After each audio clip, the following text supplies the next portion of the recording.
Welcome everybody. I'm Robin Williams and I'm your host for today on behalf of the New Zealand Society of Genealogists here in Panmure, Auckland, New Zealand. A special welcome to everyone who has joined us today for a little piece of Ireland. Firstly, the housekeeping. Could you all ensure that your microphones and video are turned off during the presentation? If you want to ask a question, use the chat box. We will monitor this and ask the speakers to answer questions at the end of their talk. In August, we celebrate National Family History Month throughout New Zealand and Australia, and I understand that there are other countries which also celebrate Family History Month during August. It is my pleasure now to introduce our two speakers who are delivering this presentation from Dublin in Ireland. Fiona Fitzsimons is a Director, Research and PR Director of the Irish Family History Centre, which operates within EPIC, the Irish Immigration Museum. With over 25 years professional experience, Fiona is a trusted name in Irish genealogy. Brian Donovan is the Director of Find My Past Ireland. Brian has been responsible for directly overseeing the digitisation and indexation of millions of Irish historic records from numerous libraries and archives around Ireland and abroad. Currently, NECLAN has published over 1,000 unique databases, and there are over 100 million records online at findmypast.ie. Fiona, are you able to turn your camera on and unmute yourself and tell us about how we can find the Irish families of our immigrant ancestors, many of whom arrived in New Zealand from the mid-1950s? Over to you, Fiona. Thanks, Robin. That's a lovely introduction. Can everybody hear me before I go any further? I think that everybody can. We've unmuted everybody, so that's probably... Okay. Yep. And my camera is on. Can you see me? Yes, I can see you, but we still need other people to turn their cameras off, please. Okay. Well, thank you very much, Robin. That was a lovely introduction. Brian and I are delighted to have been asked to present to you on the subject of a little piece of Ireland, how to get started on your Irish family history research. We're going to do a two-hander this evening. I'm going to talk for about 25 to 30 minutes, and then hand across to Brian, who is sitting next to me. Brian and I are a couple. Can you see? We actually met as graduate students in Trinity College, and we established NECLAN as a way of earning a crust when we were students. And as anyone who's ever been a student knows, it's probably the time in your life when you are most broke. So I'm going to talk about the best repositories for research. I'm going to talk you through some of the collections. I'm going to discuss some of the alternates where specific sets of records don't survive. What are the other things that you can use? Trying to trace Irish ancestors who settled in Australia and New Zealand. And I'm going to finish with how to find a reliable researcher. Once I'm through with that, I will pass across to Brian.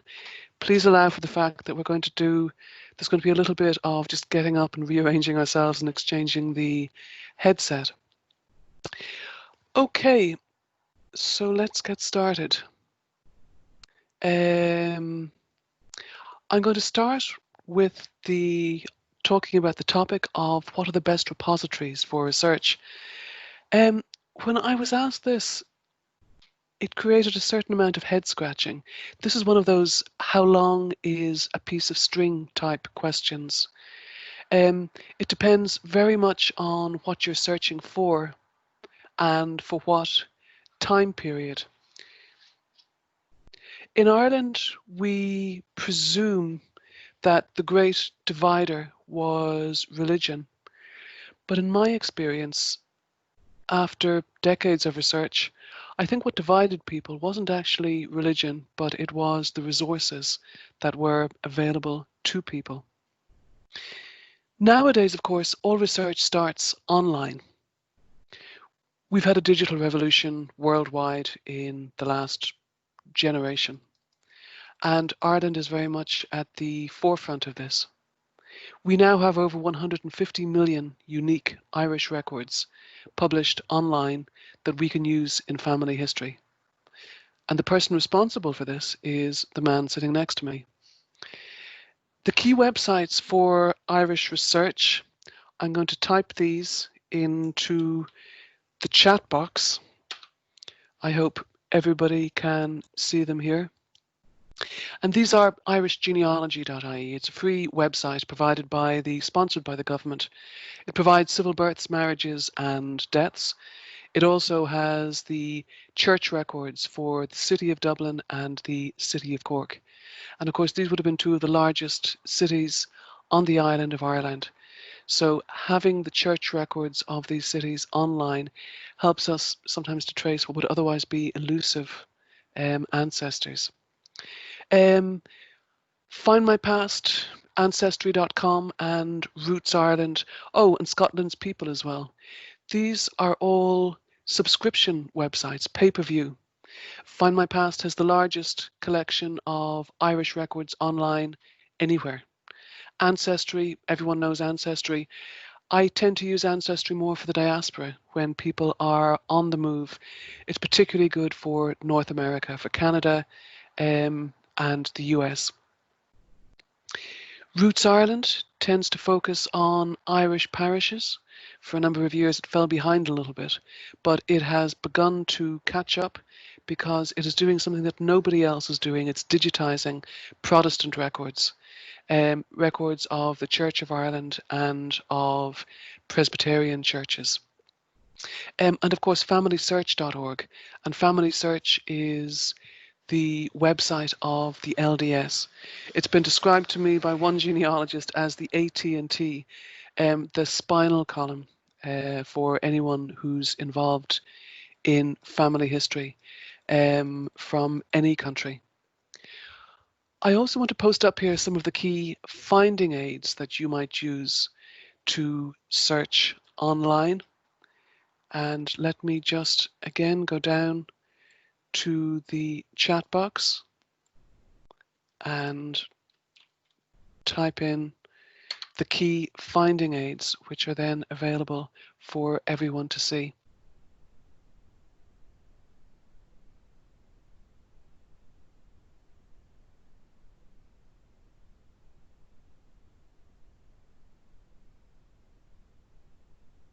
Yeah. Fiona, we cannot hear you.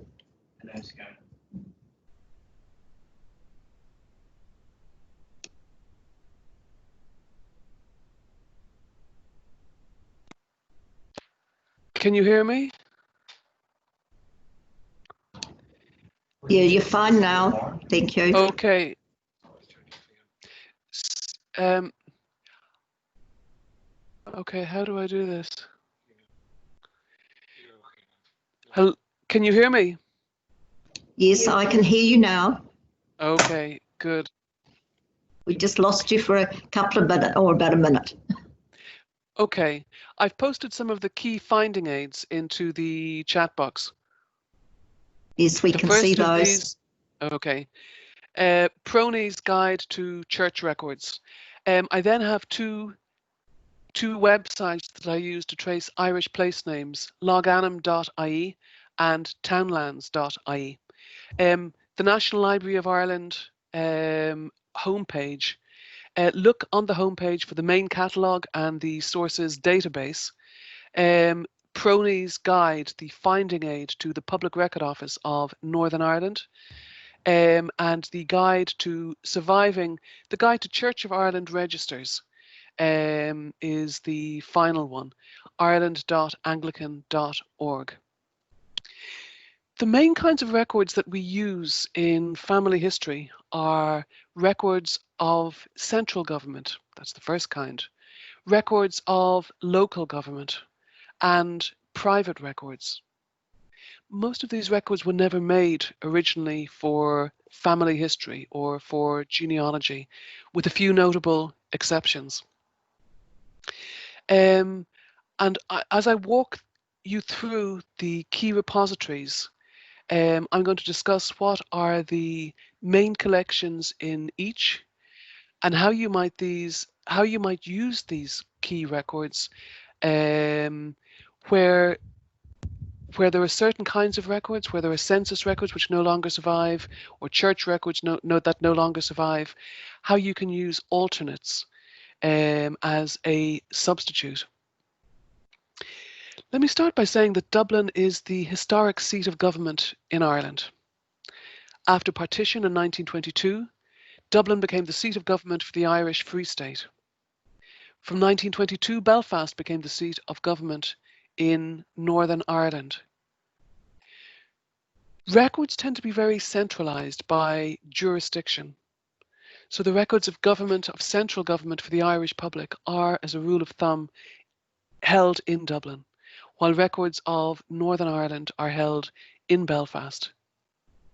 Now, centralisation is a real advantage to visiting researchers because it allows you to focus research. You'll very often complete more research in a few days in Dublin than you would in many other larger cities. The fastest way to get around Dublin is by bike or Lewis, the light trams, or by Shanksmere. Dublin is a very walkable city.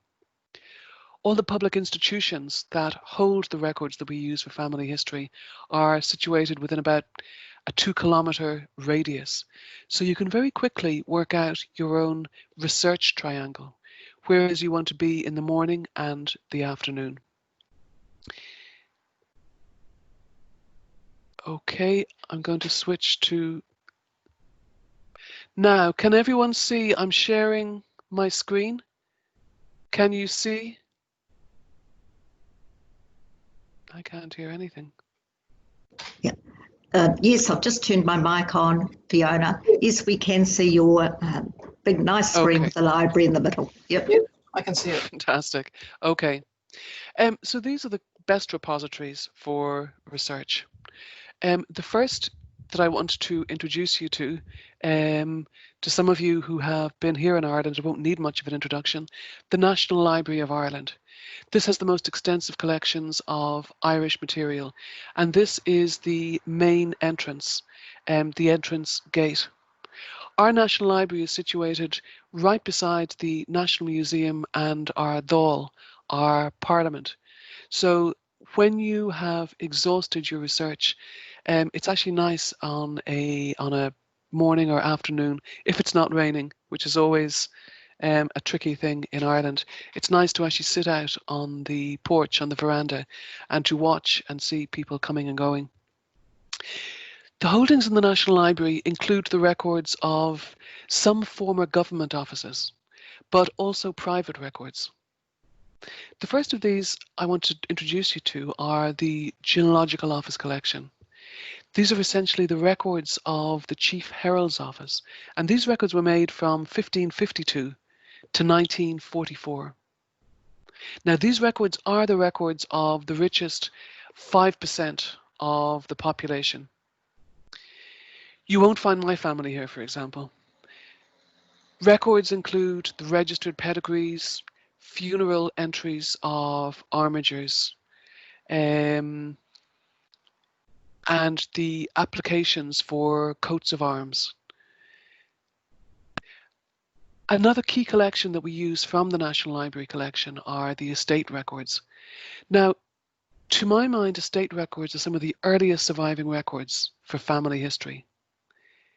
Landed estates would have been how the local economy was organised, and in the 17th, 18th and 19th century, the greater proportion of the Irish population, probably true to say that over 70% of the Irish population in the 18th and 19th centuries would have lived on landed estates. Look especially to rentals, to lease agreements, to wage books for workers employed on the estate or on business enterprises that the estate was involved in. Um, and the kind of things they might have been involved in can be anything from weaving to coal mining to fishing. The Killybegs fishing industry in Donegal started off as an enterprise organised by the local landlord. I love the estate records for the simple reason they start 150 to 200 years before records of central government. The civil records of births, marriages and deaths, the land tax records of Griffith's valuation. Families also tend to stay, if they get a good holding, families tend to try and stay in the same district, the same parish or barony. So where you find a family on a landed estate, it can sometimes be possible to trace that same family back 5 or 6 generations. So estate records, in my experience, can be a real boon, a bit of a goldmine in terms of identifying where it is, what was the locality, the district your family were based on. Look especially, I think, to the rentals, to lease agreements. I also like to see the maps. There's a particular fashion by the 1780s, 1790s. The local art school has been set up. One of the things it does is it trains surveyors who are then employed by landlords. So from the 1780s onwards, there's a huge growth in the number of maps of estates. And these maps will very often show not only the lands that are set out, but the names of the individual tenants. And it's sometimes possible when you look at these to see that your ancestors, that previous generations may quite literally have married the girl next door, living on the adjoining land holding. Newspapers are a key research tool for social history and local studies, and this is one of the big collections in the National Library of Ireland. It's particularly good for local newspapers, and of course in the early 19th century, print newspapers was a big boom industry. It was the kind of business that a lot of people who might have had capital piled into. And we suddenly see an explosion of local newspapers from the 18 teens and 20s onwards. And of course, what are the kind of stories that local editors like to cover? Well, they're stories about their community of interest, their community of readers. So you'll find a huge amount of accounts of local court cases, market days, the local goings on. So newspapers are a major source of information on everyday life. We find things like advertisements, reports of social events, sometimes accidents, court cases I mentioned, or inquests, markets as well, and local political activism. And there's a lot of local activism in Ireland throughout the 19th century, some of which spills over into political activism, rebellion, and the like, and similar. Another collection I particularly like to use in the National Library is the photographic collection. Look especially for the early glass plate negatives, the Lawrence collection. These are photographs taken between 1865 and 1914. They show Ireland before the heavy building of roads and infrastructure and the development of the suburbs. And you'll often see the country as your ancestors might have known it in the 1860s and 70s and 80s. So the Lawrence collection, and a huge amount of this collection has been digitized. So you can actually go online using the National Library. You can actually go online and check to see if there is a photograph there of a place that you are interested in. Just key in the place name, Castlebellingham, for example, or Kilsaran in County Louth. Those are always my go-to places. Now, can I move my... Okay. Okay, can you see, Robin, that my slides have changed? I'm just trying to see that they work. Yes, they're fine. We've got a lovely one of, I don't know where Okay, that well, is. this is the external porch, the veranda of the National Library, and it overlooks the Dáil and the National Museum. During the summer, they usually put a cafe outside. Of course, everything has changed this summer because we have COVID. We've never had anything like that before. This is the reading room of the National Library. It's a beautiful interior. It's actually a gorgeous place to work. If you feel tired, sometimes I like to literally just sit back in my seat and look up at the ceiling and just try and relax, draw breath before I plunge back into the records that I'm looking at.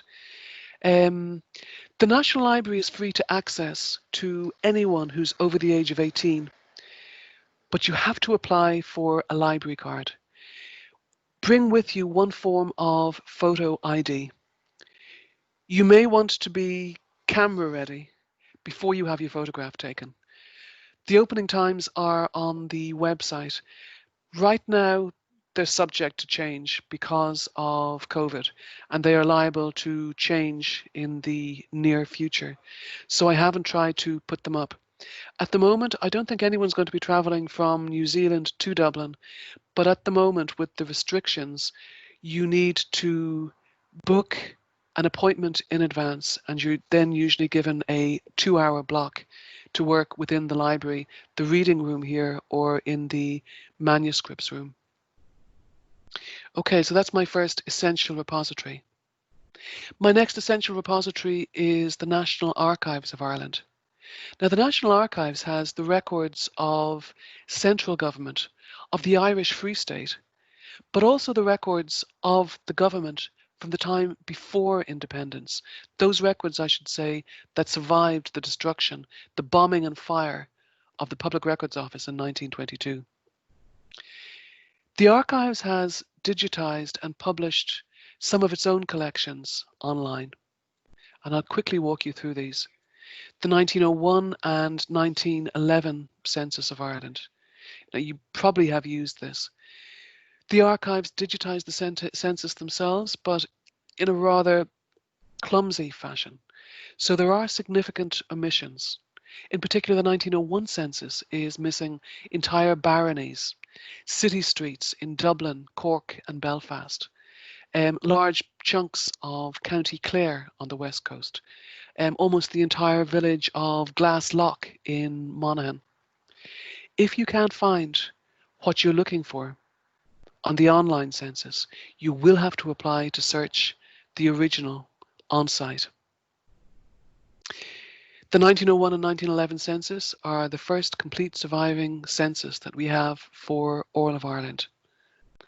We have some census fragments from 1821, 31, 41 and 51, but less than 1% of what at one time existed, unfortunately.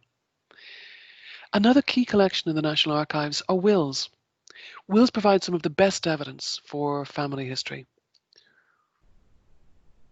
And why is this? Well, because they name the family, the friends of the deceased person, and they define relationships.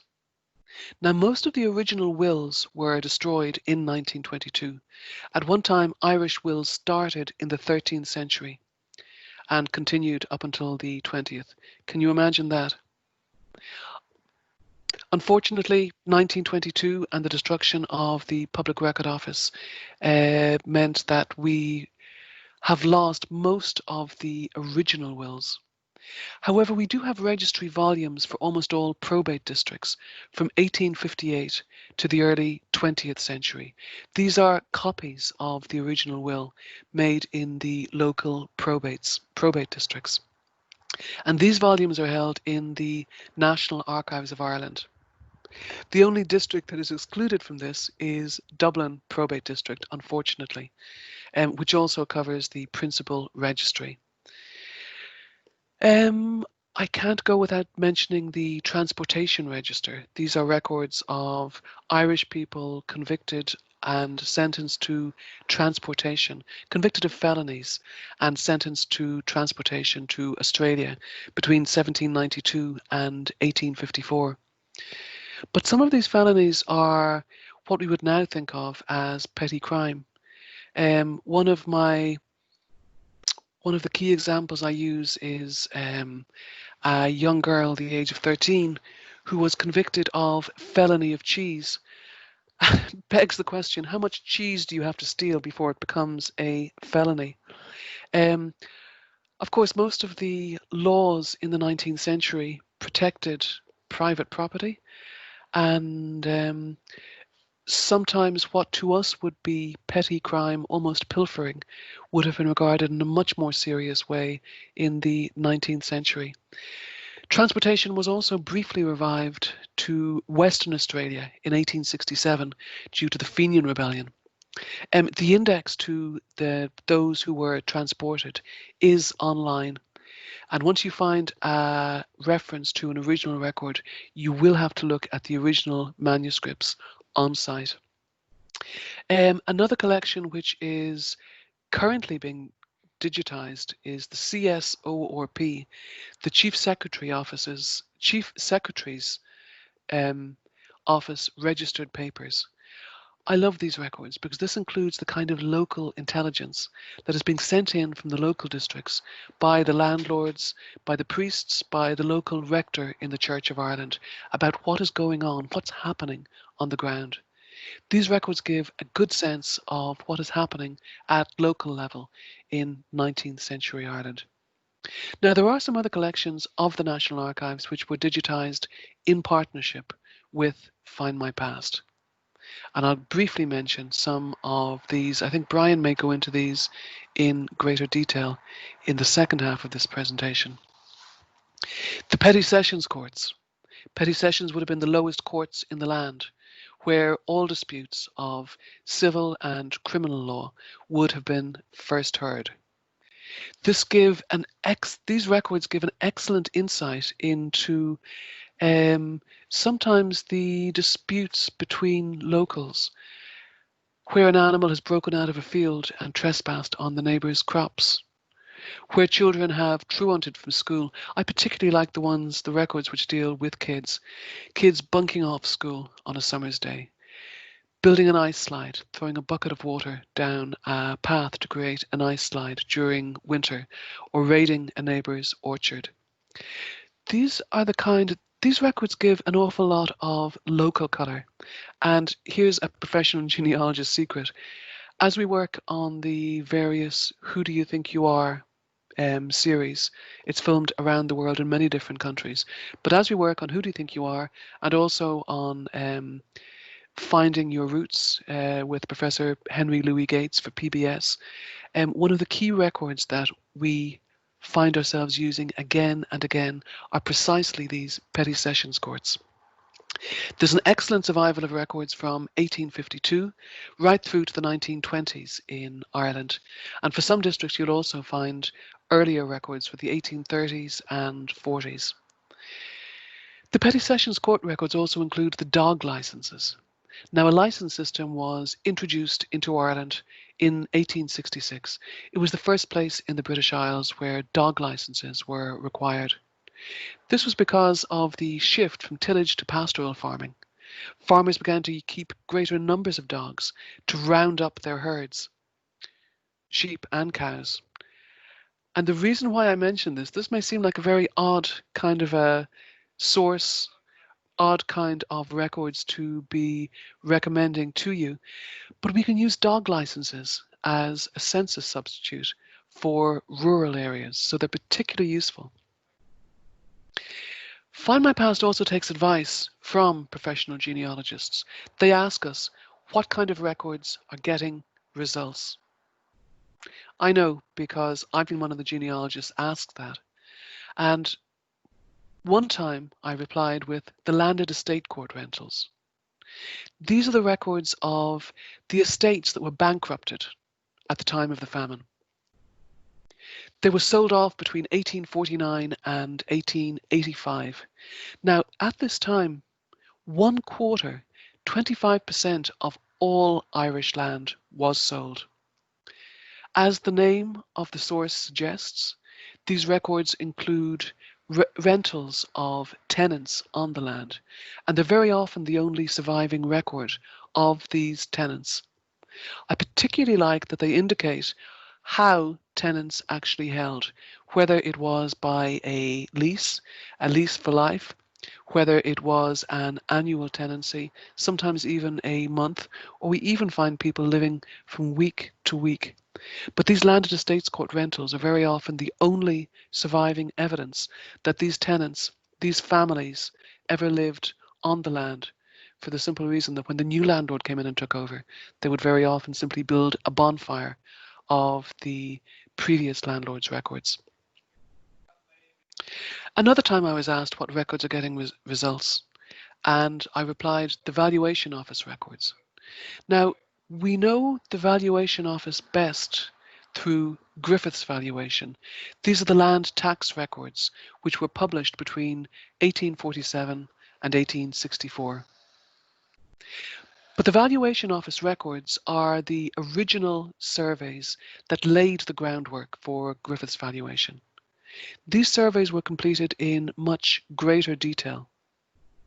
Critically to family history, they document 2 million households in that key generation before, during, and immediately after the famine. So it covers 1830 to 1865.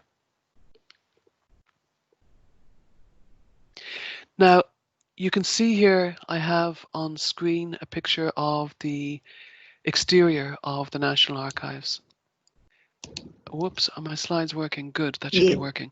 No, I'm And sorry, Fiona, it's not working. Can you share your screen again? Okay, let me see if I can share my screen again. Okay, can you see that? Not yet. Ooh, Is it coming through? It's probably, yes, now it's coming through. It's come through now. Okay, great. You can see my screen. Yeah. Yes, thank you. Thanks, Robin.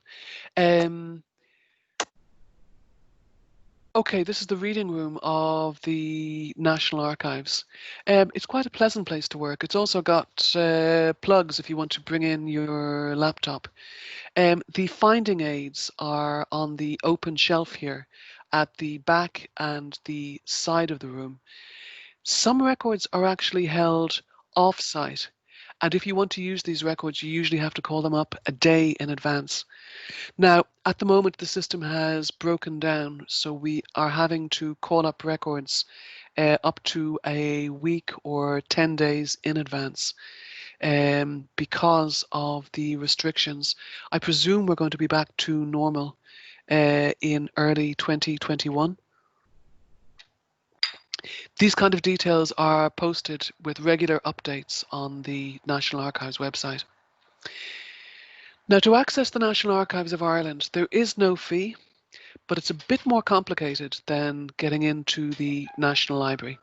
You need 2 forms of ID. One should be a photo ID, and the second ID should include your current address. You can apply for a card on the day, and once again, be camera ready to have your photograph taken. There's nothing worse than carrying around a dreadful photograph of a day when your hair was a mess and you were looking wild-eyed. I'm actually convinced I have the Gurning gene. Anytime somebody points a camera at me, I automatically seem to go boggle-eyed. So some of you might like to be camera ready before you get your photograph taken for your ID card. Okay, can you see my screen? Because it's indicated that my screen sharing is turned off. No, I've got your screen. I can see your screen. Hopefully everybody else can. Okay, thanks, Robin. Sorry, I'm just getting That's all right. Message here. Yeah. Okay, the next source I want to talk about is the Valuation Office. We know the Valuation Office records best through Griffith's valuation. And I mentioned this already, the survey of land, buildings, and the managed environment that was published between 1847 and 1864. When I say the managed environment, Griffith's valuation covered Ireland in absolutely immaculate detail. And it also covers the bottom of rivers, the riverbed. It covers things like salmon weirs, lime kilns, quarries.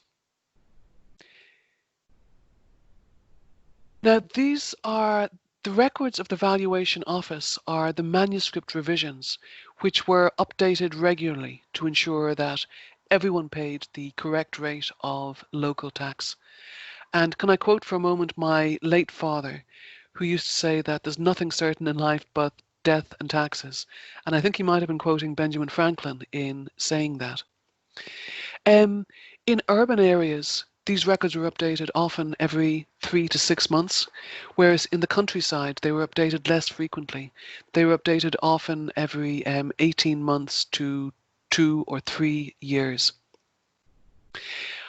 I'm emphasizing the fact that that surveyors visited the area and updated these to record the reality of who was on the land, who owned the land, and the wealth that could be produced from land and property. And the reason why I'm emphasizing this is because these records were updated on such a regular basis, we can use them as census substitutes to trace families that stayed in Ireland and their descendants. If you ever hear about visiting politicians, for example, former President Obama, former Vice President Biden, visited Ireland in 2011 and 2013, and Biden in 2016. We were in fact able to trace living relatives, families that had stayed behind, that remained on the land, using precisely the Valuation Office records. And two of the things we're asked most frequently by commissioning clients is whether it's possible to trace the land, the original homestead where people lived, and the other thing is to try and track living relatives. Now, again, there is no fee to use the Valuation Office, but it is a very small research room. It can only accommodate 15 people, and that was before social distancing was brought in. Check the website. I hope that things will return to normal later in the year or early in 2021. When you use the Valuation Office, you're working with original records. Can everyone see these books? I've got a copy of some volumes up to the right of my screen. Yes, we can see those very well. Thank you. Great. So I have maps and I have the original volumes here.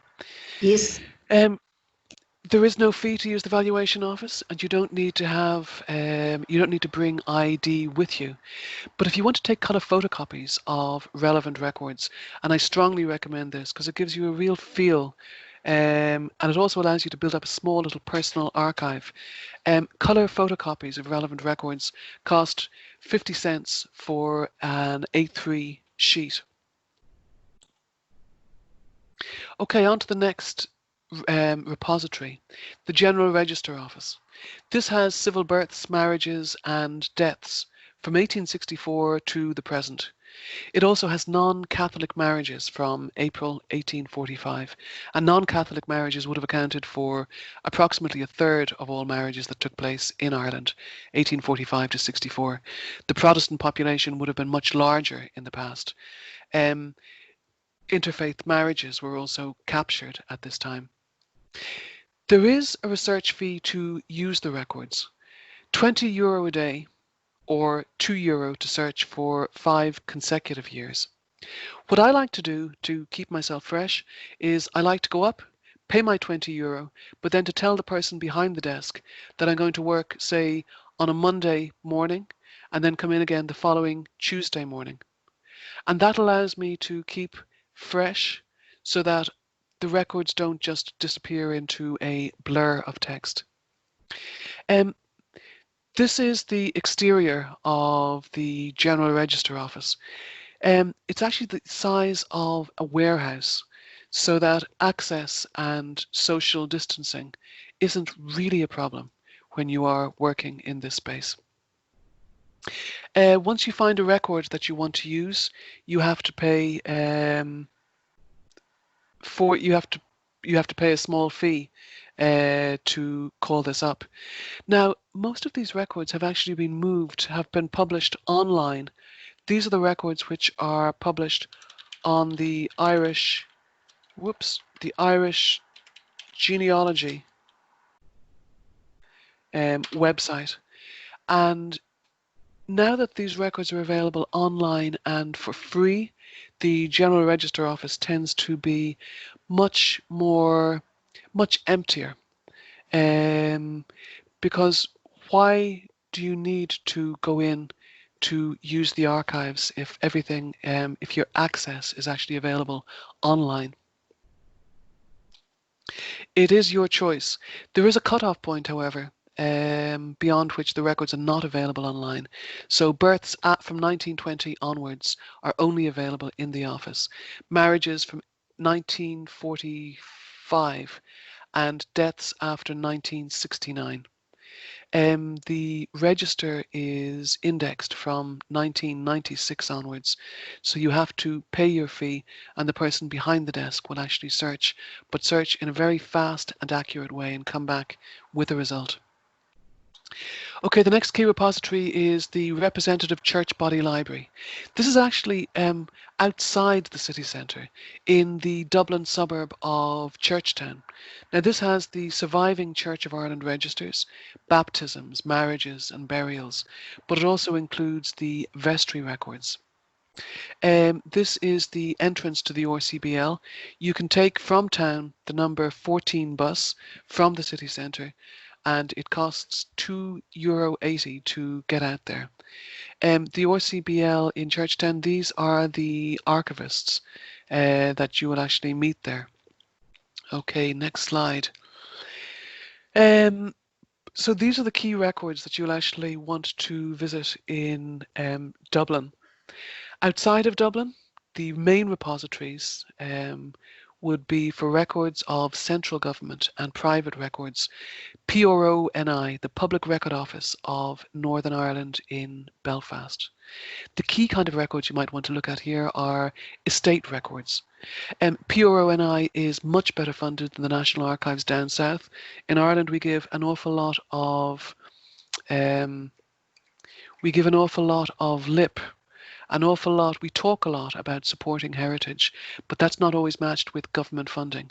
So PRO-NI is much better funded.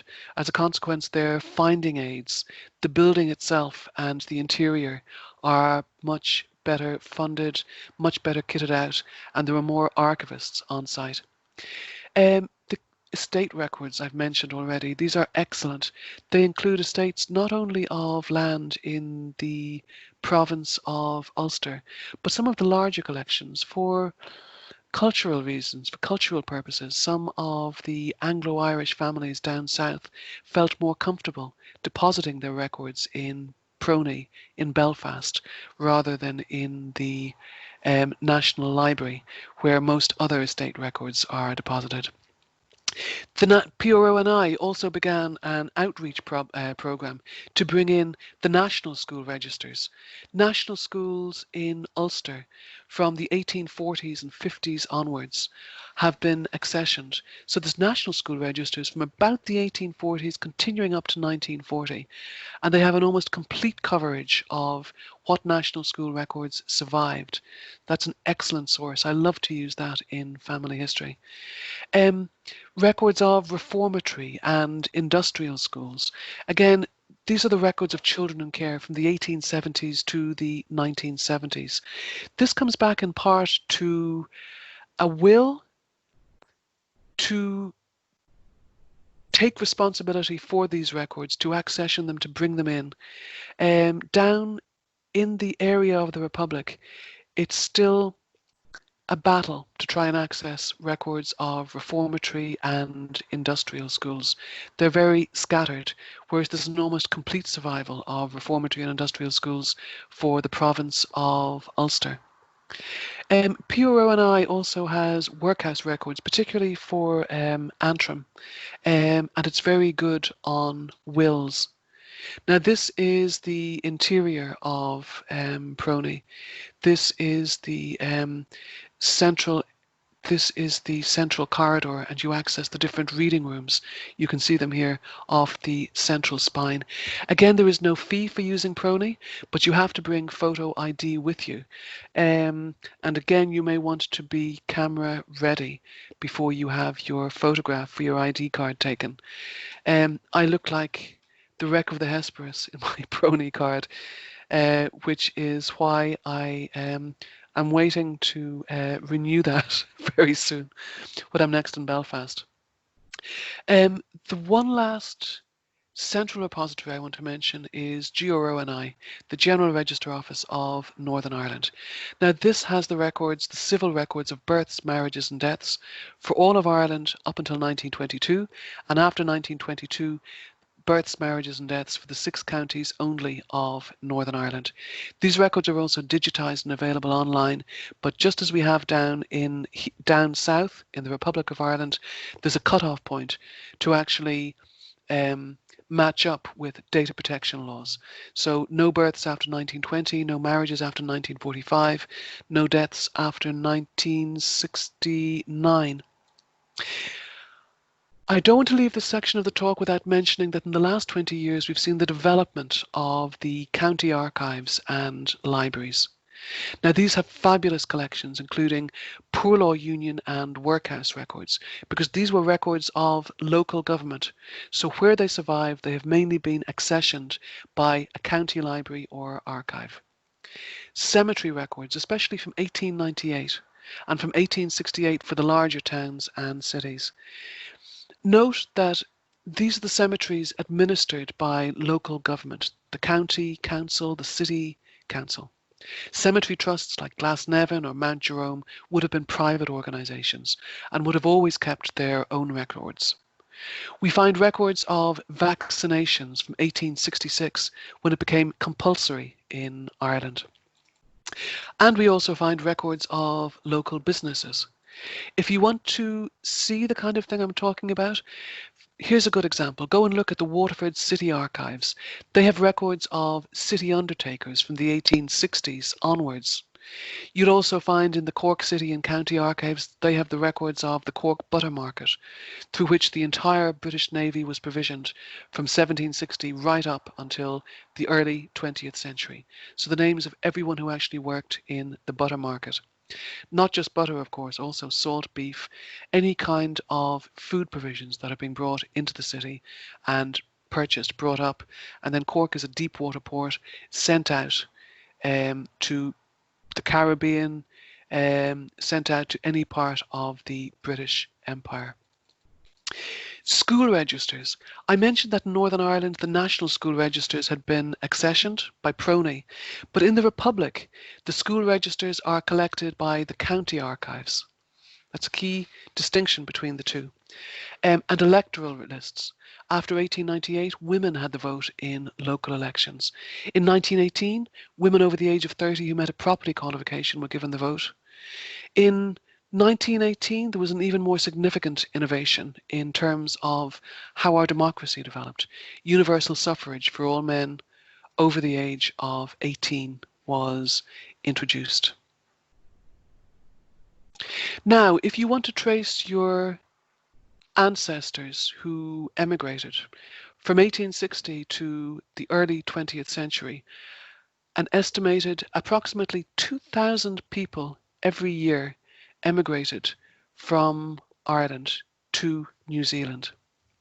Now this is a drop in the ocean in terms of emigration to North America, to the US and Canada.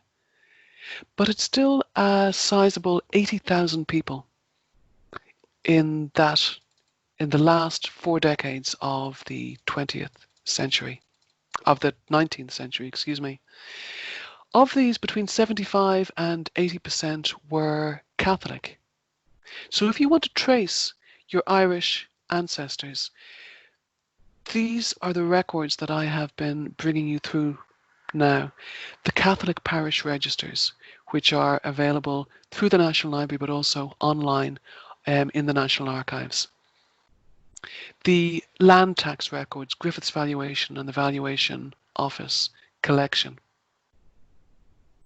Wills. national school registers. The petty sessions records are a wonderful one, because even your ancestor doesn't have to have been a terrible felon to actually end up in the local district court. Now, I'm not sure in the current situation with lockdown how many of you are going to be able to visit Ireland anytime soon. So in preparing this in the last week, I paid particular attention to the question about how to find a reliable researcher. And I'm going to rattle through this so I can actually hand across to Brian. This is a good topic because genealogy as an industry is unfortunately unregulated. So take your time in choosing a researcher. I always like to look for a recommendation from somebody that I know and trust, somebody who's gone down this route already. Ask the genealogist for a consultation and don't expect to get it for free. Professional genealogists are self-employed. We're like barristers and we will charge you for our time. But the cost of a consultation is usually deductible against any research that is subsequently commissioned. And that's a fair enough situation. I don't think there's any profession in the world that would actually give away its time for free. Before the consultation, send in the background information and any supporting documents that you have, so that the genealogist has a chance to review what you've done and possibly to identify any knotty problems or rabbit holes that you may have gone down. Come to the consultation ready to ask and also to answer questions. Most genealogists find that our clients actually retain more information. They know more about their family history than they often realize themselves. Sometimes the only way to unlock this is by asking questions in an interview kind of a situation. Now, the other side of the coin is that it's also quite important for you to work out if you and the genealogist are simpatico in the course of the discussion. There has to be a level of empathy and trust between the client. Can I ask someone to please silence yourself? I'm getting a radio breaking through. So there has to be a level of empathy and trust between the client and the professional genealogist. You also need to satisfy yourself that the genealogist knows what they're doing. A university degree is the most objective measure of this. Now, in the Irish Family History Centre, all of our panel have undergraduate and postgraduate degrees in history or a related subject, as well as years of research experience guided by a seasoned research manager. Myself, or Carmel Gilbride, and now most recently Stephen Pearce has stepped into the role on Carmel's retirement at the end of last year. The other route I can recommend is finding a genealogist using the website of the Association of Professional Genealogists. And I'm going to key this into the chat box down here. The APG is the largest organisation for professional genealogists worldwide. It was founded in 1979. There's a certain security in working with a large professional group like the Irish Family History Centre or the Association of Professional Genealogists. We have systems in place. The APG has systems in place. So if anything goes awry, there is a course of action that you can follow up. Now, after your consultation, the genealogist will draw up a search strategy.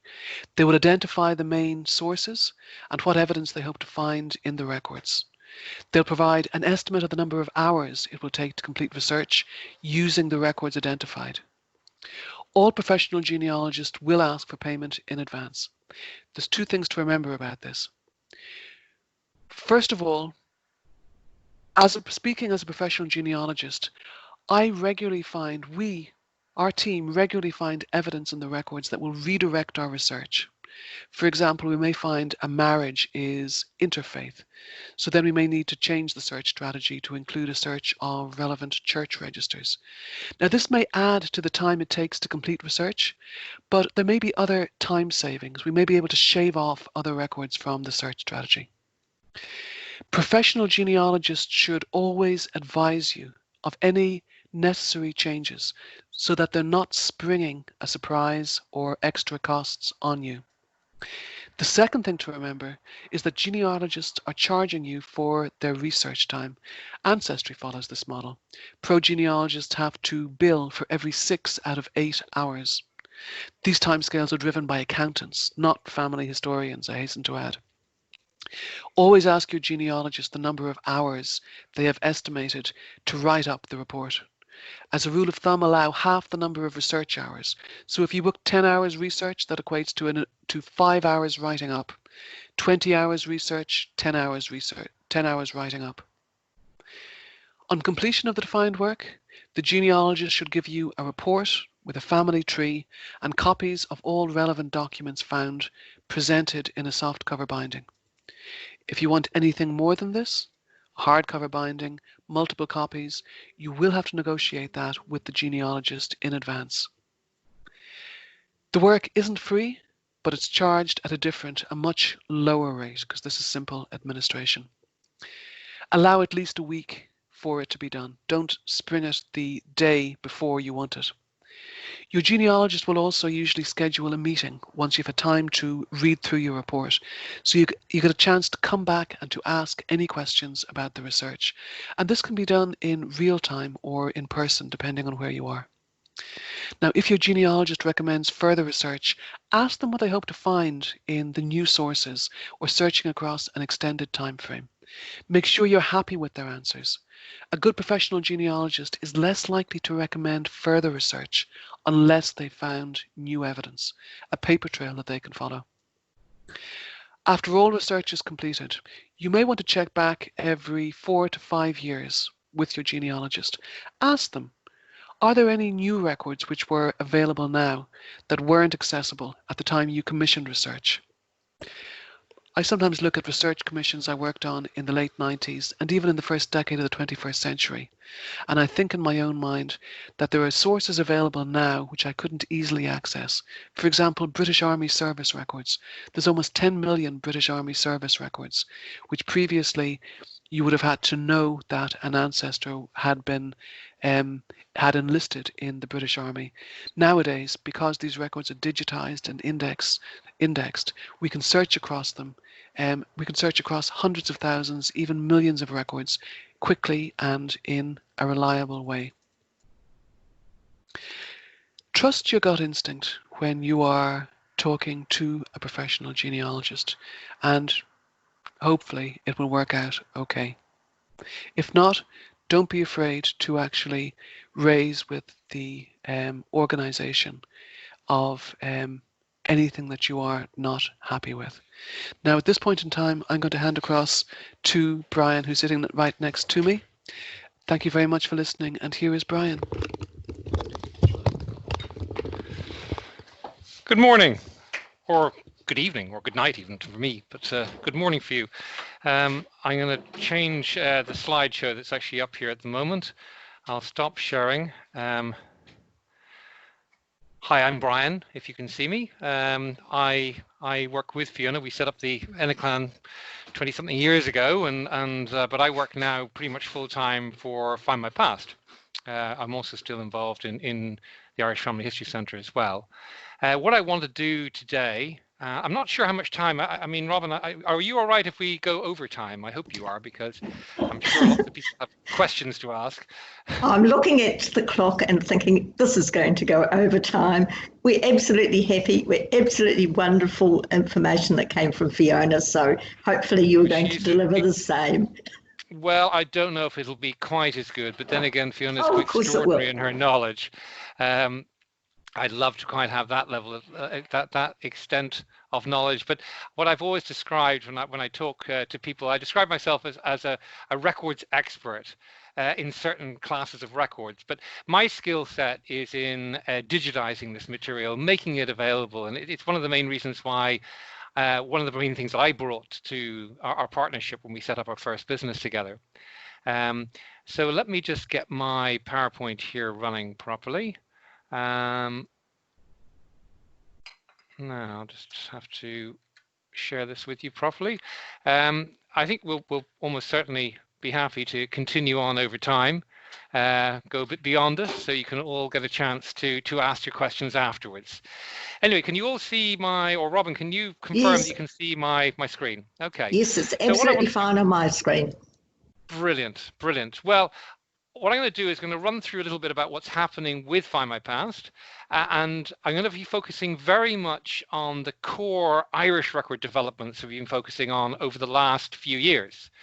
But first, I'd like to look at the site a bit. I mean, many of you will be familiar with Find My Past, and it's changed a bit over the last little while. I mean, we have a snazzy new logo, which we're all very proud of. We've actually updated, and we've got a nicer looking site, which is great.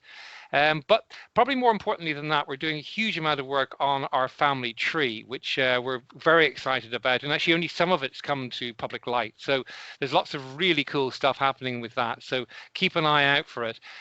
One of the biggest things that we've done, which is important, particularly for any of you who have a tree with Find My Past, is we started to actually do tree-to-tree hinting. I've got my granddad up there, but the wonderful thing about this, for those of you who are trying to trace and connect back to Ireland, or to Britain for that matter particularly, is that we have an extraordinary collection of high quality trees on the site. So if you actually make a connection to somebody else's piece of work or research work, you'll have the capacity to actually basically leverage their skills to actually allow you to grow your tree quickly. And the best thing about it is that we're going to be bringing in a messaging system in the next couple of months to allow you to talk to other people who develop trees, so you can share. Now, we've done more than that. It's not just trees. We're working on busily at the major activity we've been trying to is actually improving the search of our records. As Fiona quite rightly said, we have the largest collection of Irish records online, but having the largest collection doesn't necessarily mean it's easy to use. So our focus has been trying to get our search right. We've also maintained our DNA offering, which is with Living DNA, but I think search and records is our core activity. Now, when I was pulling together some material for this talk, I had never realized that in New Zealand, not just being our antipode as it is, it was originally New Ireland in a way, because certainly after its first, the first plans for settlement in New Zealand, and I hadn't realized this, so you probably all know this, it was originally set up with the provinces of New Munster and New Leinster and New Ulster, which is quite unusual for me. I had no idea there was such a strong Irish connection at that early time. And also the actual origin of the Irish migrants who came in, and Fiona talked about the large numbers of them, they're pretty much spread right across the island. There's no one place. I know traditionally it's viewed that Ulster is a really strong place of migration, and it is stronger than some of the other provinces, but it's not the dominant one. So that's interesting to bear in mind. Now, I'm going to go through a number of different types of records that we've been focusing on in Find My Past, and I'm going to try and do this quite quickly because I want to leave as much time as possible for Q&A afterwards. Obviously, religious records are critical. You know about this. I mean, Fiona's talked about it as well. One project that we established a few years ago is the Catholic Heritage Archive. And we not only completed the indexation of all the Catholic records at the National Library of Ireland, and we followed this up by doing all of Scotland, which we're completing at the moment, and doing dioceses all over England and Wales and through North America as well. We've got a long way to go. You've got to remember that when people migrated, faith was desperately important for their own community. So therefore, it was actually one of the easiest ways to actually find migration, find people collectively together as family groups and so on. Now, we'd love to start working on the Catholic Church registers in New Zealand and Australia. We haven't started yet. So if any of you have good contacts to get me going, please let me know. So yeah, and also remember the Irish Roman Catholic parish registers are free forever in Find My Past. But in 1841, some of you may know, and I think Fiona mentioned earlier on, 38% of the population weren't Catholic. So it's important to remember that when you're going back in your ancestral research. You should assume that you're going to find people of every faith. And so we have been doing some work at Find My Past to try and deal with the absence of Church of Ireland records. Now, we're all excited that the representative church body library is now they've committed themselves to digitize their registers. It will, I suspect, take them a while. They're doing it themselves, which is brilliant, but it's going to take a little bit longer. And so in the meantime, what we've been trying to do is trying to find good quality transcripts of material. And the most recent release that we did was over 500,000 records from all over Ireland, transcripts by Rosemary Folliott. Now, some of you may have met Rosemary in the past. She died about 12 years ago, but she was one of the most extraordinary genealogists this country's ever produced. And she busily transcribed records all over Munster and elsewhere in Ireland. So that's a very valuable research tool in the absence of the registers being available. But of course, there are other Protestant denominations who are quite vibrant in Ireland as well in the past. And we have digitized the entire Quaker archive, not only for the Republic, but also for Northern Ireland, working with the Quaker archives, both north and south. Their records are truly spectacular. If you haven't dealt with Quaker records before, you're in for a treat should you be lucky enough to be connected. These are exclusively available in Find My Past. They include records of births and marriages and burials, but also so many other things as well. The Quakers kept minutes and notes and records about everything. They kept records about their sufferings, things that they had to do they didn't like pay tax, or bad things that happened to them because they were being oppressed as a minority religious group. They kept records of their own migration. They were very strict about who could be a member of the church and who couldn't, so they were regularly kicking people out through the disownment process. So these records are voluminous in what they tell you.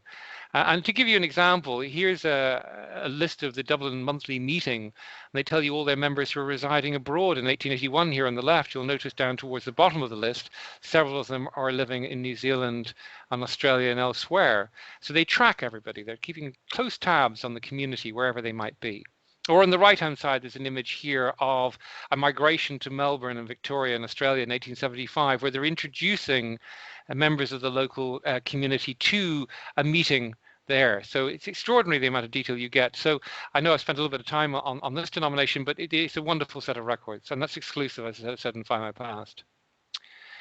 Now, one of the things I try and talk about, because I talk quite a lot worldwide on records that we have, Ireland, we sometimes forget, despite all the archival disasters, has two really important opportunities, not always afforded to other countries in terms of what records are available. And these are records about land and land occupation and about security. And those are specifically Irish benefits, good things about doing Irish research. We don't normally talk about the positives. Let's start with having a look at land for a moment.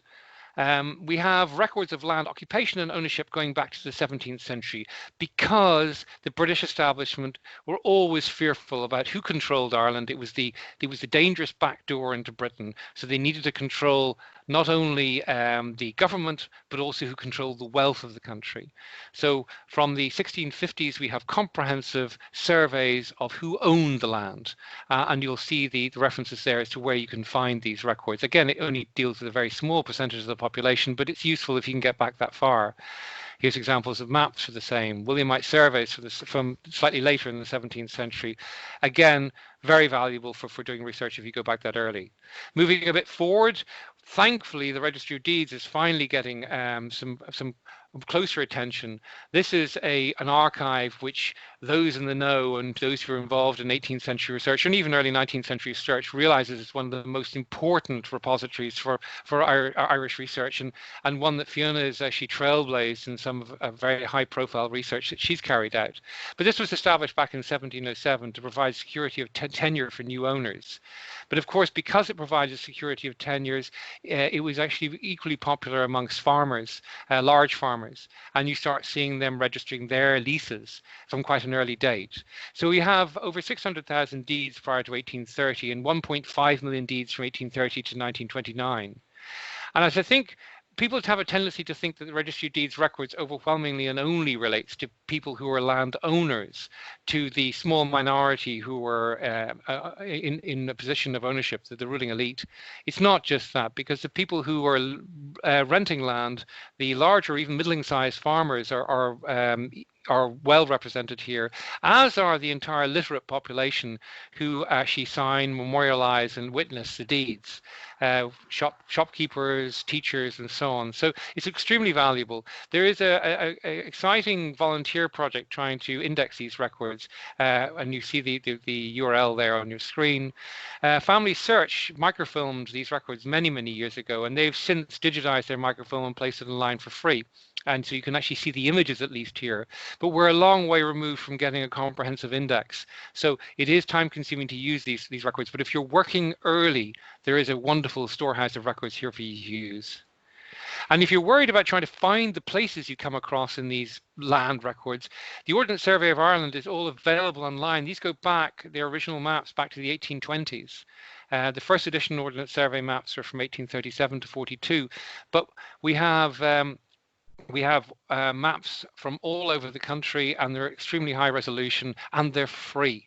So the osa.ie is your place to go to try and find places. Now, Fiona mentioned earlier on the importance of the valuation office, and this is something which was one of the earliest record sets that I was involved in digitizing. It was the Griffiths valuation. There's a picture of the man himself behind it. We're fortunate that he was an obsessive. He was determined to actually take a valuation that was actually detailed down to individual occupier level, so that his work was focused on occupiers. It's a degree of detail that didn't happen in England at the same time, which is fortunate because of so many of other records have been lost. But this was set up to try and assess the payment of local tax, particularly the rates. And the first valuation, otherwise known as the primary valuation, Griffiths valuation, is probably well known to all of you. It's available widely online.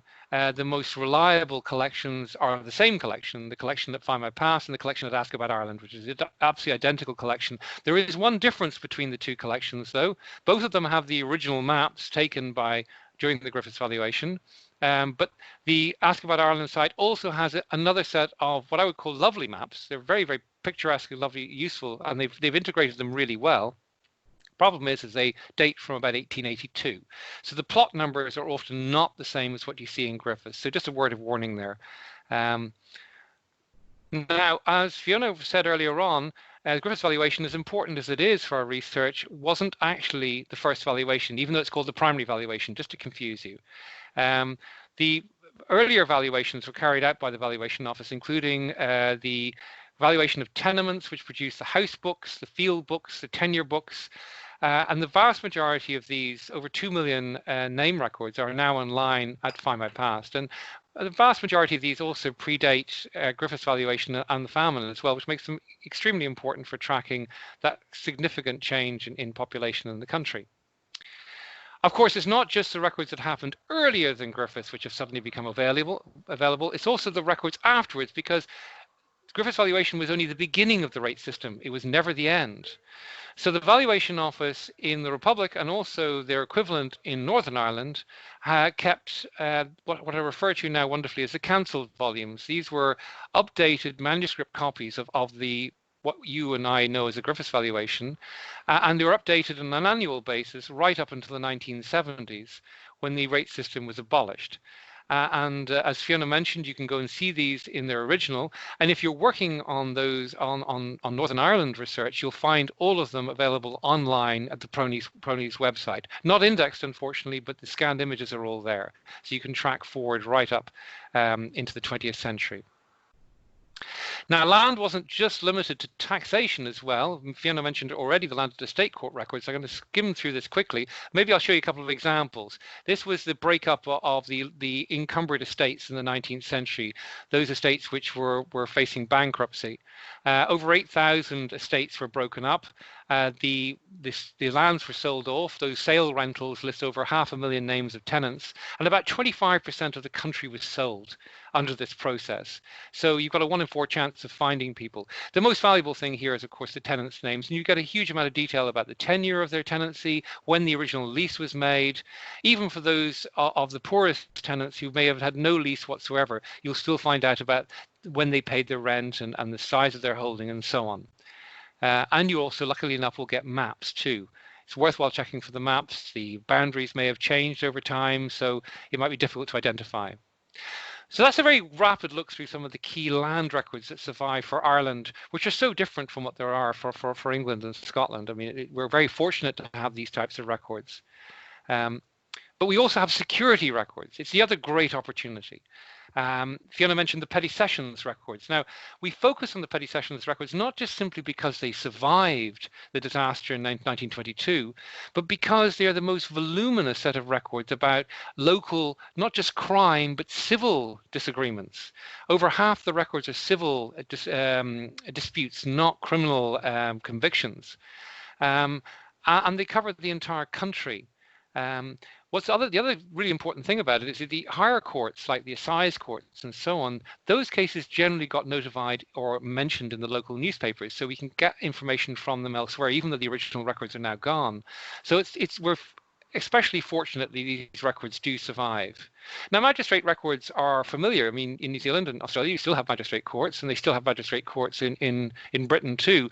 We replaced them with the district court after independence. But the difference is that in the absence of other records, we've made a special effort to try and digitize these for Ireland. It's also really important to understand that security in Ireland was very different than security across the water. Ireland and England, in administrative terms, can give you a sense of false familiarity or false similarity between the countries. But Ireland had twice as many courts, twice as many police, twice as many people went through the courts process, because it was a far more insecure area within the British state, and it required a great deal more policing and a great deal more conviction. And that's a useful thing for us because a lot more people went through the court system. Here's a pen and ink sketch of what a Petty Sessions court looked like. And these are what the records look like. This is a 1834 Petty Sessions District Court register from Castletownbere in Cork. And you'll notice in here and this is 1834, as you all know, is more than 10 years before the famine. There's a Daniel Sullivan from Caherkeen, is charged with extorting money under false pretenses. You've got a Daniel Kelly of Allihies, who's charged with battery. I mean, these are minor crimes at a local level that otherwise may never get picked up otherwise. But you can be pretty confident that most families would have a family member who would get caught up somehow. Also, it's not just the court system. Our prison system was much more extensive than what existed across the water in England. We had the most prisons per population in Europe. We had an extremely efficient prison building program. And our records go back to the 1790s for Kilmainham in Dublin, just up the road from where we're sitting at the moment, as it happens. There are 2.7 million prisoners' names recorded from the 1790s up to 1922. That's a lot of people going through the prison process, and the records are extraordinary. Here's an example of one of the many, many prisons in Ireland that some of you may be familiar with who've done Australian research. Of course, this is Spike Island. And Spike Island was famous as a place of embarkation for many Irish convicts going to Australia. It's in the harbour in Cork. And these are what our prison records look like. They're incredibly detailed about individuals. Like for this example here from Galway in 1913, we find out that Patrick Ward, who is a tinsmith, he's 46, he's 5 foot and 9 inches tall. He's got red hair, blue eyes, a fresh complexion, tattoos. He's born in Johnstown in Athlone. His last residence was in Tuam, and his wife is Mary Ward, who lives in Tubridy Road in Tuam. I mean, this is just about one individual who's been sentenced to a month for some fairly minor infraction. And of course, in Ireland, we don't really have much interest in a great deal of this genealogy, except when it relates to your ancestor possibly having fought the good fight in the War of Independence or otherwise. And of course, all these people are there too. This is an example of Galway Prison, which was opened specifically as a place of internment during the War of Independence. Here's a list of all the people who've been picked up without charge and imprisoned. And they have all the same detail as well. And while I'm talking about the 19-teens and the War of Independence, we have focused on publishing all of the martial law files, because of course the country was under martial law for a lot of the period. And one of the great things about the British Army, and you don't hear that comment very often, is they kept phenomenal records. And those records are extremely detailed. So whilst we were under martial law registers were kept about every single thing that the actual army got up to, every case that was taken against somebody who was who's picked up for whatever infraction may have been there under martial law. And in fact, every time they bust open the door to carry out a search to see what arms might be held, we actually get this detailed report, 3, 4, or 5 pages long, about what they found there, including every single person in the household, their relationship to each other, where they're born. It's like a little mini census. So these have all been digitized, and we've released these too, because in Ireland, we're focusing on records which can fill in what we've lost, and also fill in your story, because the great thing about security records is it's not just a name and a place and a date, it's actually a story attached to everything. So that's land and security records, but it's not the only thing we've been focusing on by far. One of the big projects I've been focusing on for the last, more than a decade now, is actually trying to track all the records of poor relief in Ireland. Because one of the unexpected things is it's sometimes easier to trace somebody who's exceptionally poor than somebody who's just an average poor farmer, because if somebody gets picked up by poor relief and the poor relief system, it's much easier to find out information about them. And we have a lot of records that survive. They're kind of similar to what existed in England, but the scale of the system was very different in Ireland. It's not just simply because the famine literally almost brought the entire system to breaking point, but because of the repeated problems in the country through malnutrition, destitution, and endemic poverty along large swathes of the country, particularly the western seaboard of the country, the system was always much larger and much more precarious than it was in England. We had over 1 million people die and 1 million emigrate during the famine. And if we hadn't have had the poorly union system with its workhouses, it would have been an even higher number of people. It's worthwhile remembering. So where are we at? We have done very little, even though we feel as though we've done quite a lot in digitizing these records, but we've got so much further to go. We've digitized the workhouse registers for all of Dublin County, which is great because Dublin sucked in people from all over the country who are destitute. We've digitized all of the workhouse registers that survived for Donegal. That's particularly important because Donegal records are so poor for the early and mid 19th century.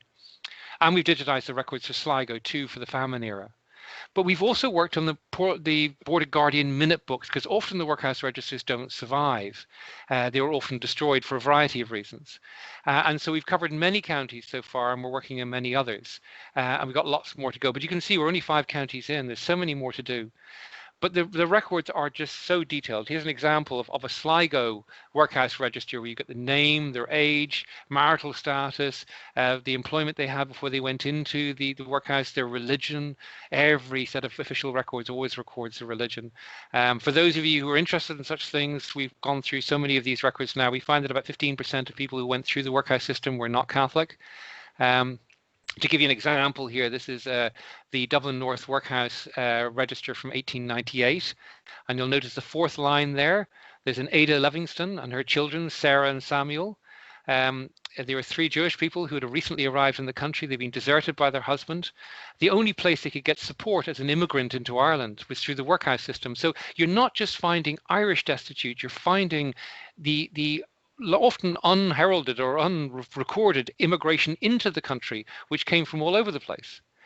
And here's an example of a Board of Guardian minute book. I can't go into the specific cases, we don't have time, but anytime an individual inmate came up for consideration by the Board of Guardians, there's an entire paragraph of information around them. So they're so valuable. And the Board of Guardian minute books generally survive for every union in the country to a greater or less extent when the workhouse registers don't.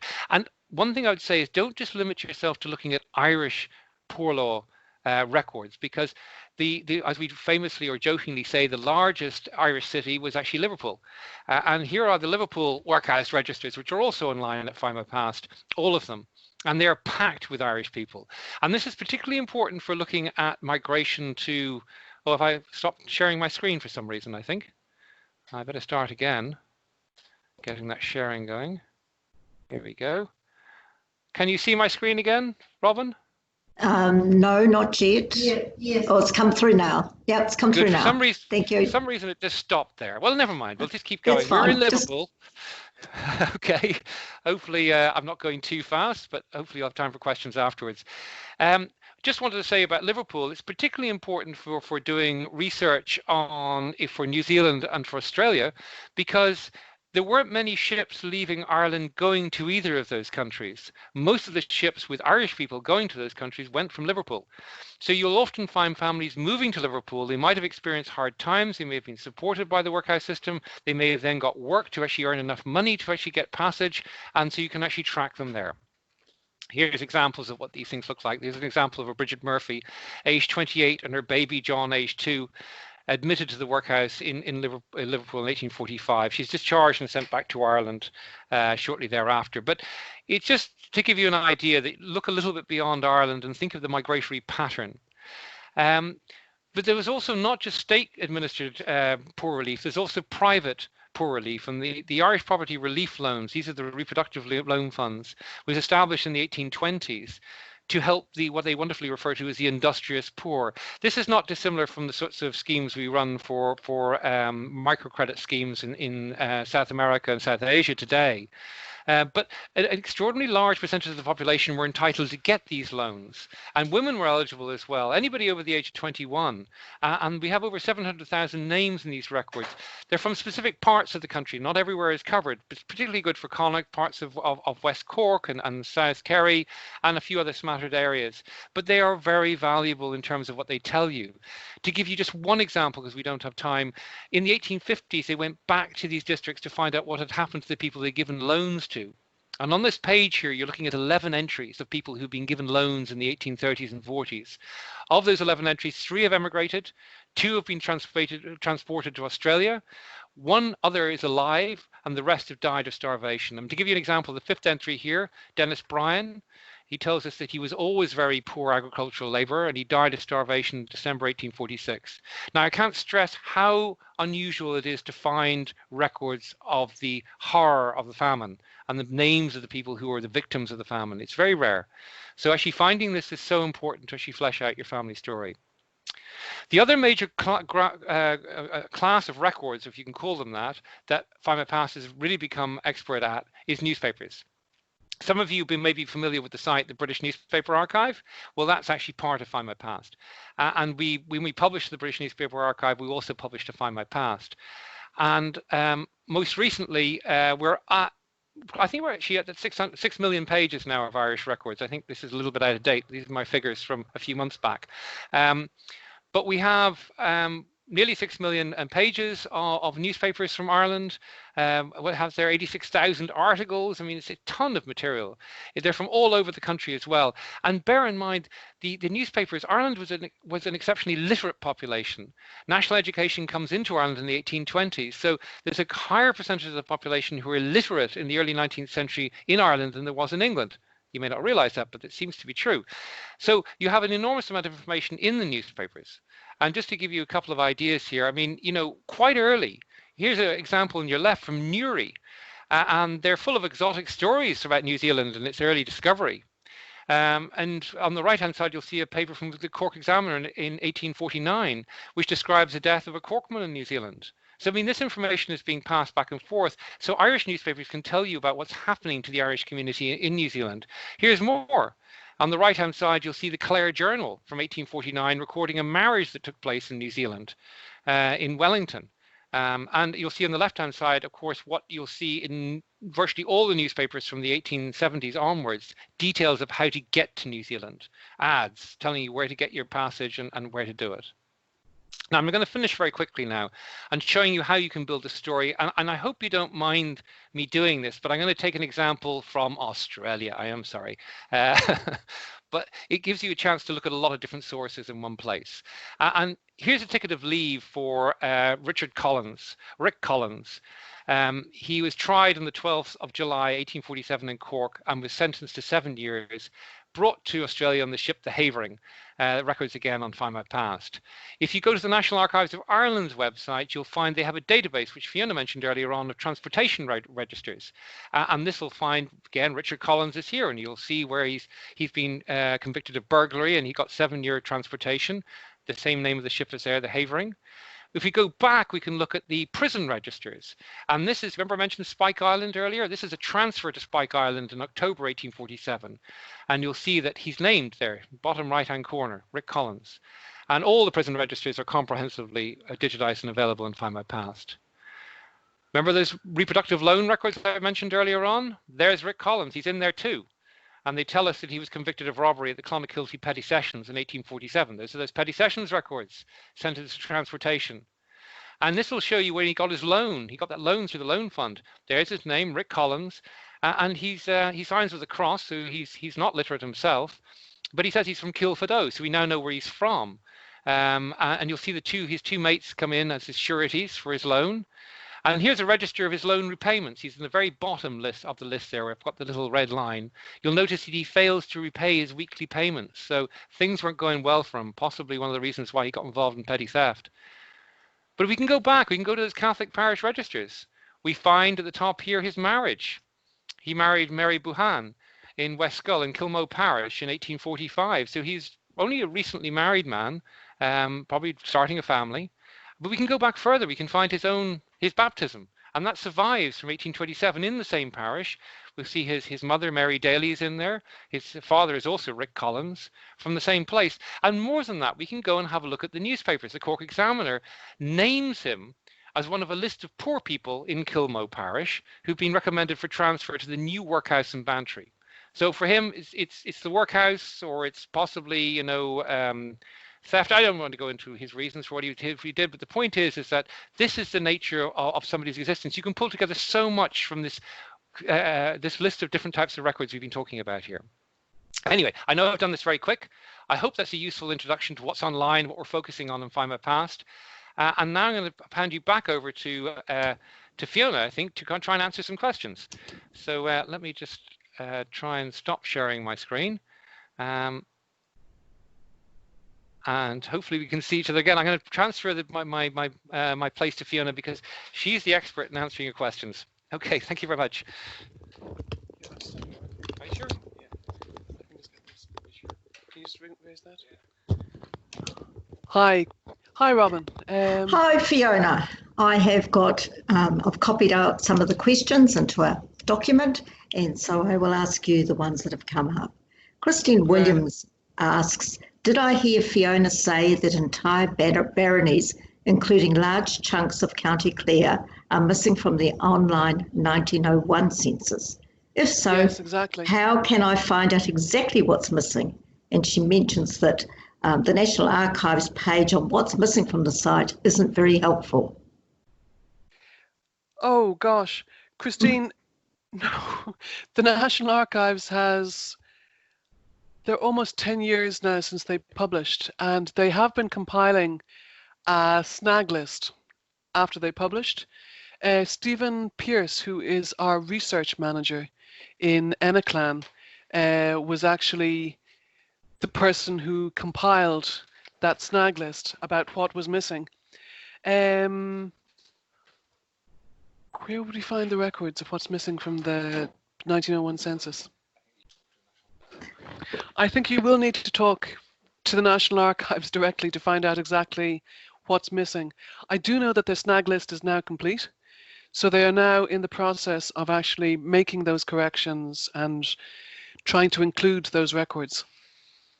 Okay, maybe a word from you, Fiona, might actually bring that to fruition. Perhaps that could help. I have to stay on good terms with the National Archives. Yeah, but you could ask them. You can tell them we've had questions. Yes, absolutely. Okay. I'll ask them nicely and I'll come back to you, Robin. Is that okay? Yeah, absolutely fine. Okay, my next question is from Gerard Denton, and he says, I have an ancestor buried in a cemetery in the grounds of a ruined church in County Wexford. How might I find the current landowner or administrator? That's a really interesting question, Jared.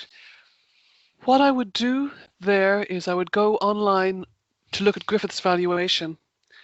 I'd look at Griffith's valuation to see who is the landholder in the mid-19th century. Then using those, we could also then look at the land registry records to see who is the current owner now. How might you find the current landowner? Yeah, the land registry records, which are available online, they're accessible online, should be able to tell you who is the current owner of the church. Jared, can I ask you, is it a Church of Ireland church? It's Jared on. I think it may be. It's in Shadmondon. It's a very old one. It has been used, I think, as a graveyard after the ruins. Okay. And has it been used continuously as a graveyard? No, I think the last burial there is about 1900. Okay. I think the quickest way of resolving that would be to go onto the land registry. These are records which are available online, and it should be possible to apply to see who holds that folio. Thank you. I have a notion that if it was Church of Ireland, some of the older properties were sold off in the 1860s, 70s, and 80s, immediately after disestablishment, and very often sold to local farmers. Okay, thank you. Great, that's good. Okay, and the next question is from Lisa Jones. She says, I have an ancestor, Patrick Fitzpatrick, who lived in Maryborough, Laos. I have found some Griffiths records, but I need more help there, please. His son James must have been naughty as he was sent off to the army in 1860 and later came to New Zealand. Oh, that's really interesting. You're in a really good starting place. Maryborough, mid-19th century. Lisa, what I would do first of all is I would look at the Valuation Office records. That collection covers 1830 to 1865. You'll usually find more than one record for individual households. So for example, you might find the quarto books. These are house books for small villages and towns. I'd look to see if Patrick Fitzpatrick is living at that same address in the late 1830s and 40s, possibly into the 50s. What these will actually give you, the house books, it'll very often give you the dimensions of the house, its length, its breadth, its height. From that you can determine whether it's a single story, one of the old-fashioned single-story cottages, or if it's two-story or even dormer. You can usually tell from the valuation what it was made from, whether it's made of stone or brick using lime, mortar and concrete, or if it's made from cob, mud mixed in with rushes to make it to give it substance, make it stand up. This is what most of the traditional whitewashed cottages were made of, cob, which were then whitewashed to give it some kind of defense against the Irish weather, those kind of thatched cottages. So that's the first thing. I love the Valuation Office records because they can tell you an awful lot about people's living conditions. You'll find whether or not there are any out offices associated that could have been used for a workshop or a business premises, for example. And that's usually recorded as well. From 1844, you'll find whether or not somebody is living in a house based on whether they are cottiers. They pay their rent by their labour. So that level of detail, drilling down into the records, it's fabulous. It means that virtually every household, no matter how impoverished, is documented in Ireland from the 1840s onwards. What else would I look at? I would look at Petty Sessions records. You mentioned the son may have been naughty. He was sent off into the army. I'd look at the British Army service records. Although you may already have done that. I would look at the parish records to see who are the other children of these parents. So you'll actually build up a picture of James's siblings, for example. And I would look to see if I can find a marriage of Patrick Fitzpatrick and his wife, for the simple reason that Laois is actually quite prosperous, and you will find the Catholic parish registers tend to be that little bit earlier. They start that little bit earlier. So Lisa, you're in a really good starting position, the time and the place that you are starting from. And I think there is a lot of research that you can do, and a lot of it online. So good luck, get to it. Right, thank you for that. We have another question from Shirley Flaherty. Are there any registers of foreign nationals living in Ireland in the 1800s? I have an ancestor who was French-Swiss who appears to have been brought to Ireland as a governess. Now, that's interesting. Surely there were no registers of foreign nationals per se. If a foreign national came in and in the 1800s, you say, I have found that where foreign nationals came in and they wanted denization, which was a form of achieving citizenship, but of course, everybody was a member, everyone was a subject because the crown was the head of state. So you could achieve denization by conforming to the established church. Somebody coming from Switzerland could very probably be Calvinist, in which case they could actually have taken, yeah, this is the Catholic qualification rolls, which you'll find online on Find My Past. And those records cover, I think, 1708 through to 1844. So that's one place you could look for your ancestor who was French Swiss. In the later 19th century, where there are religious refugees coming in, mainly from Eastern Europe, Jewish refugees, there are some denization lists from the 1890s onwards, but as a rule of thumb, we didn't actually keep a separate register of foreign nationals in Ireland.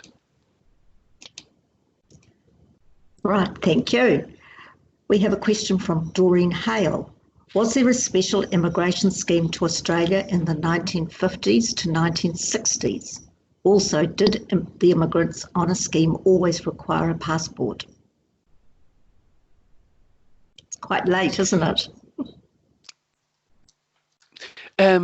Sorry, it is after midnight. I've been fueling up on coffee, but I am feeling the time now at this stage. I was joking with Brian earlier that he could fix me up with the drip. There was no special immigration scheme to Australia from Ireland, but I think we've all heard of the, what's the phrase, the $10, $5 palms? Yeah, the £10 palms. Yeah, exactly. Yes. So that would have been available through England. And because of the close political and cultural relationship between Ireland and England, many Irish travelled to England, lived there for a year, so they could actually avail of that scheme. So Ireland didn't actually have its own scheme, but the British certainly allowed the Irish to jump on board. Did the emigrants on a scheme always require a passport? Yes. From the 1940s, after World War II, international travel was only possible with a passport. It seems extraordinary to us now, but up until 1917, you could travel internationally. You could pass any number of frontiers without a passport. Yeah, thank you. I'm just going to take another two questions because I know it's really very late. It's after midnight in Dublin, and fairness to you, Fiona and Brian, you've gone over time, so I just asked two more questions. From Linda Richards, where would I find baptism records for the First Presbyterian Church, Lisbon, County Antrim, around 1780 to 1800? The Reverend Andrew Craig. Well, Linda, if you look back in the chat box, and at the very beginning, I posted a number of key websites where you could find records online. But the second thing I posted was a number of key finding aids. And what you need to look at are the records of PRONI, Prony's Guide to Irish Church Records. These records are set out by civil parish and then by denomination for Lisburn and County Antrim. Now, as a matter of fact, I happen to have done quite a bit of research on Lisburn in the last number of years.